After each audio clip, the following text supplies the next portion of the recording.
problem at the end of opposition case is that it's unclear what they actually think the world looks like and what they think the world should look like.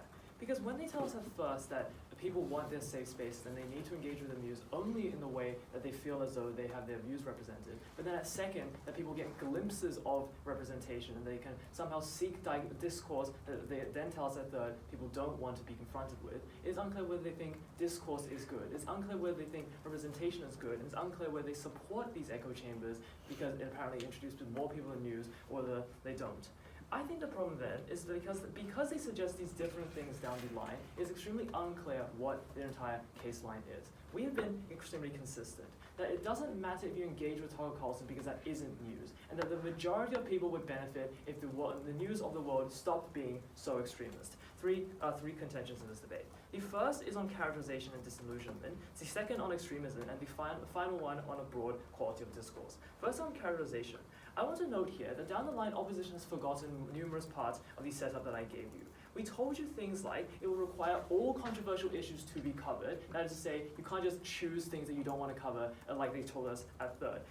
We told you that it looks like having panelists that are equal amounts and on equal sides of specific issues, which means that we never fed news organizations a specific narrative that they had to say. It means that we have different experts on opposing sides of controversial issues that are allowed to present their own viewpoints. What that all means for engagement and disillusionment is that they can't just assert disillusionment occurs. Because it's not to say that we have made these organizations change what they were fundamentally talking about. You're not going to see, for instance, CNN suddenly propagating the narratives that Fox News once gave in the name of fairness. It means that both platforms must have experts from opposing sides of specific issues. We gave you those issues looking at like large scale and public interest. It means that on characterization, all their arguments about how people become disillusioned because these things are imposed in a way that is unclear don't stand, because we made it very clear to you the way we get this engagement is to have people with different beliefs debate things, have different debates exposed on these shows. That was very clear from first. Second then, let's look at extremism.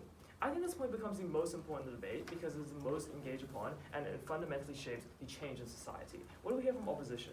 Firstly, we hear that extremism actually worsens at second because people want to be different, and therefore if news organizations are mainstream, then people seek extremist communities. I want to quickly deal with this because I think it's profoundly unstrategic to just assert that people want to be different so bad that they suddenly become extremists in a world when people are more mainstream. It also doesn't engage with the structural analysis I gave you at first, that people become extremists when the mainstream news stops representing them. People become extremists when they feel as though mainstream news actively does not cover the issues that they talk about, when they think there's always opposition to them. But the second push here is that it won't actually work to reduce extremism because people disengage. And that people somehow disengage because they feel challenged in their safe spaces. But I want to note here that this is also where they contend with the points on second about how people still get glimpses of fairness when they still seek out the discourse themselves. We think that what this means is it weakens both of their arguments because it can't be true that you both reduce engagement because people don't want to be a challenge, but also you reduce extremism because people seek this themselves.